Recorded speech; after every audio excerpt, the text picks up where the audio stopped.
প্রিয় এসএসসি শিক্ষার্থীবৃন্দ, তোমাদের হিসাব বিজ্ঞান বইয়ের ষষ্ঠ অধ্যায় জাবেদার ধারাবাহিক আলোচনার আজকে আমাদের আলোচনার বিষয় হচ্ছে সংশোধনী জাবেদা। এই সংশোধনী জাবেদা কিভাবে প্রস্তুত করতে হয় আমি একদম এ টু জেড তোমাদেরকে শিখিয়ে দিব। এই ভিডিওটি দেখার পরে তোমার সংশোধনী জাবেদা নিয়ে আর কোনো ডাউট থাকবে না। এই অধ্যায়কে ভালোভাবে বোঝার জন্য আমাদের পর্যায়ক্রমিকভাবে আপলোড দেওয়া ভিডিওগুলো তোমরা দেখবা, অর্থাৎ 1 নাম্বার থেকে শুরু করে দেখা শুরু করবা, তাহলে তোমার জন্য বুঝতে একদম ইজি হবে। সংশোধনী জাবেদা বলতে আমরা কি বুঝি? সংশোধন কখন প্রয়োজন হয়? যখন কোনো একটা জিনিস আমরা ভুল করব, ওই ভুলটা ঠিক করার জন্য আমাদেরকে সংশোধনী জাবেদা প্রদান করতে হয়। তাহলে সংশোধনী মূলত হয় ভুল থেকে সৃষ্টি হওয়া জিনিসকে আমরা কি করব? সংশোধন করার জন্য সংশোধনী জাবেদা দেব। এখানে কি বলছে দেখো, লেনদেনকে জাবেদাভুক্ত করতে গিয়ে ভুল হলে, সাধারণত লেনদেন যখন আমরা জাবেদাভুক্ত করি তখন ভুল হতেই পারে, মানুষ মাত্রই ভুল করে। ভুল হলে তা কাটাছেঁড়া করে ঠিক করা যায় না, অর্থাৎ আমি একটা জিনিস লিখে ফেলছি, এটা কাটাছেঁড়া করলে খারাপ দেখাবে। আর উপরের দিকে যদি ভুল হয়ে যায়, নিচের দিকে কিছু অ্যান্টি আমি লিখে ফেলছি, তাহলে উপরেরটা যদি কাটি নিচের হিসাব নিকাশ আবার কি হয়ে যাবে, সবগুলা কাটতে হবে। সো এই জিনিসটা খারাপ দেখা, এটা হিসাবের সৌন্দর্য থাকে না, এজন্য কাটাছেঁড়া করে ঠিক করা জটিল হয়ে পড়ে আর কি। তাই হিসাবকে সঠিক করার জন্য হিসাবকালের শেষ তারিখ বলতে যেই দিন থেকে হিসাব শুরু হয়, যদি জানুয়ারি থেকে শুরু করে তাহলে শেষ তারিখ হবে ডিসেম্বর। কেমন? ডিসেম্বর 1 বছরের জন্য হিসাব হয়। আর যদি তোমার জুলাই থেকে শুরু করে তাহলে পরবর্তী জুন পর্যন্ত, জুনের 30 তারিখ পর্যন্ত হচ্ছে হিসাবকাল, অর্থাৎ যেদিন থেকে শুরু করবে তার শেষ তারিখটা, মানে 1 বছর পরে শেষ তারিখটাই হচ্ছে তোমার হিসাবকালের শেষ তারিখ। সেই হিসাবকালের শেষ তারিখে হচ্ছে উক্ত ভুল হওয়ার জাবেদার সংশোধনী জাবেদা প্রয়োজন হয়। তাহলে আমরা এখান থেকে শিখলাম কি, সংশোধনী জাবেদা দিতে হয় কিসের বিপরীতে? ভুল হলে ভুল জাবেদাকে সংশোধন করার জন্য সংশোধনী জাবেদা দিতে হয়, আর ওই জাবেদাটা দিতে হয় কখন? হিসাবকালের শেষ তারিখে। ক্লিয়ার? ওকে, এখন আমরা একটা উদাহরণ সলভ করব। উদাহরণ সলভ করার মাধ্যমে তোমরা এই সংশোধনী জাবেদা একদম শিখে ফেলবা। তাহলে দেখি আমরা উদাহরণ কি বলছে দেখো, মুসলিম বাজারের 2025 সালের হিসাবের বইতে, তাহলে তাদের এই যে হিসাবকাল হচ্ছে 2025, হিসাবের বইতে আসবাবপত্র ক্রয় 20,000 টাকা। এই যে আসবাবপত্র ক্রয় করছিল, আমরা জানি আসবাবপত্রটা একটা সম্পদ, ঠিক আছে? এই 20,000 টাকার আসবাবপত্র ক্রয় করছিল, বলছে এই টাকা কি করছে, ভুলবশত ক্রয় হিসাবকে 20,000 টাকা দ্বারা ডেবিট করা হয়েছে। অর্থাৎ এই টাকাটা আসবাবপত্র হিসাবে না লিখে ফেলছে কিসে? ক্রয় হিসাবে। ক্লিয়ার? এরা ক্রয় ধরে ক্রয় হিসাবে এন্ট্রি করে ফেলছে। আরেকটা বলছে দেখো, এবং মালিক ব্যক্তিগতভাবে 5,000 টাকা উত্তোলন করেন। এই মালিক ব্যক্তিগতভাবে 5,000 টাকা উত্তোলন করেন, যা ভুলবশত বেতন হিসাবকে ডেবিট করা হয়েছে। অর্থাৎ এই উত্তোলনটাকে তারা বেতনে নিয়ে গেছে। তাহলে দুইটা ভুল তারা করছে, এই দুইটার জন্য আমরা কী দিব? এখন সংশোধনী জাবেদা দিব।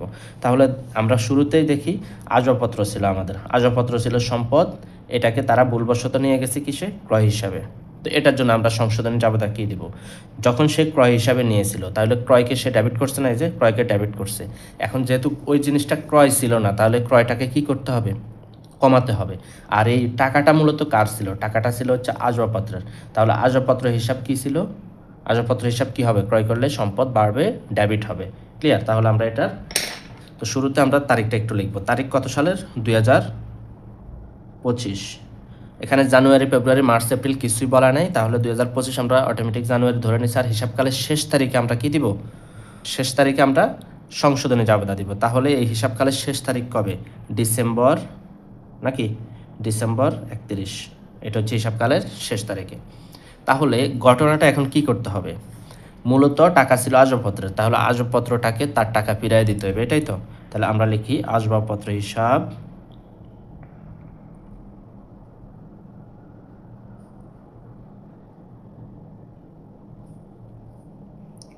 ডেবিট, তার টাকা তাকে আমরা দিয়ে দিচ্ছি। বিপরীতে আরও একজনকে তারা ডেবিট করে রাখছিল, কাকে? ক্রয়কে ডেবিট করে রাখছিল। তাহলে ক্রয় তো এই টাকাটা মূলত ক্রয়ের না, তাহলে ক্রয়কে বেনামে ডেবিট করছে না, তার টাকা বাড়ার কথা না, কিন্তু বাড়ায়া দিছে। এখন কি করতে হবে? তাকে কমায়া দিতে হবে। তাহলে বিপরীতে যাকে ডেবিট করে দিতেছিল আগে, সেটাকে আমরা কমিয়ে দিব। তাহলে বিপরীত হবে কি? ক্রয় হিসাব, এই ক্রয় হিসাবটাকে আমরা ক্রেডিট করে দিয়েছি, দেখো। ওকে, এখন তো বুঝে গেছো আশা করি, এটাতে আর কোনো সমস্যা নাই। এখন কারণ দিয়ে দেবা। কারণ কি? লেখো, ভুলবশত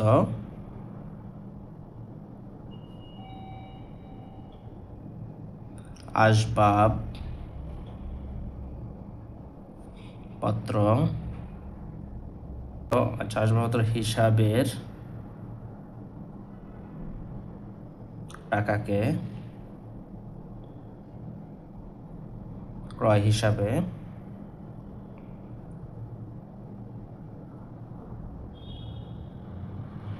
ডেবিট করা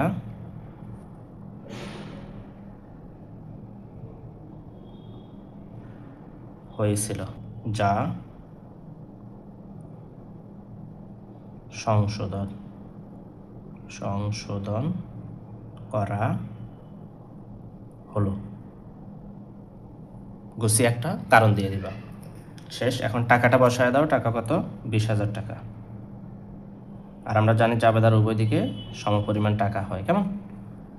আমরা এখান দিয়ে এটাকে বিবরণ ঘরটাকে কি করে দিলাম? টেনে দিলাম। এখন আরেকটা অংশ রয়ে গেছে, দেখো, মালিক ব্যক্তিগতভাবে 5,000 টাকা উত্তোলন করেন। এটা উত্তোলন করছে মূলত, সেই টাকাকে তারা ভুলবশত নিয়ে গেছে কিসে? বেতনে। তার মানে সেম ঘটনাটাই, উত্তোলনের টাকাটাকে বেতনে নিয়ে গেছে। তাহলে বেতনে তো টাকা পাওয়ার কথা না, বেতন টাকা অতিরিক্ত নিয়ে গেছে না, তাহলে বেতনটাকে কি করতে হবে? কমায় দিতে হইব। তাহলে বেতন যেহেতু আগে ডেবিট হয়েছিল, এখন কি হবে? ক্রেডিট হয়ে যাবে। আর এটা মূলত কার টাকা? উত্তোলন টাকা। তাহলে উত্তোলন টাকা আমরা উত্তোলনকে দিয়ে দিব, এটাই। তাহলে আবার দেখি ডিসেম্বর 31 তারিখ, যেহেতু শেষ তারিখে দিতে হয় আমাদেরকে, কেমন?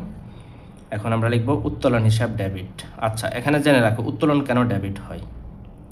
উত্তোলন হচ্ছে ব্যবসা থেকে মালিক যা উঠায়া নেবে, ব্যবসা থেকে মালিক যা উঠায়া নেবে সেটা ব্যবসায়ের জন্য একটা খরচ বলতে পারো বা ব্যয় বলতে পারো।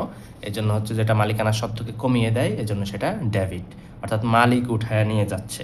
তাহলে উত্তোলন হিসাব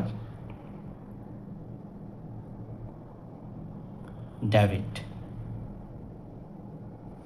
আর বিপরীতে কাকে তারা আগে ডেবিট করছিল? বেতনকে ডেবিট করছিল।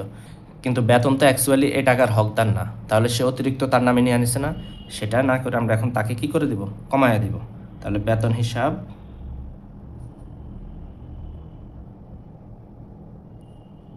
ক্রেডিট। বুঝতে পারছো? অর্থাৎ তারা ভুল করছে, ভুলটাকে আমরা সংশোধন করে দিচ্ছি, না এভাবে না, এভাবে হবে। ক্লিয়ার? তাহলে আমরা কি লিখতে পারি? উত্তোলনের সেম এটার মতো লিখে দাও, ভুলবশত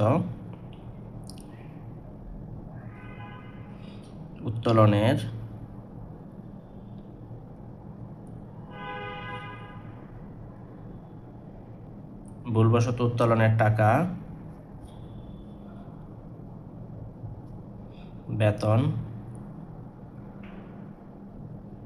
হিসাবে ডেবিট করা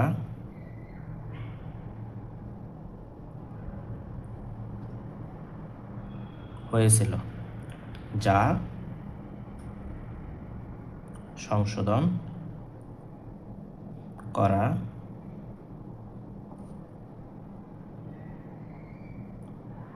হলো।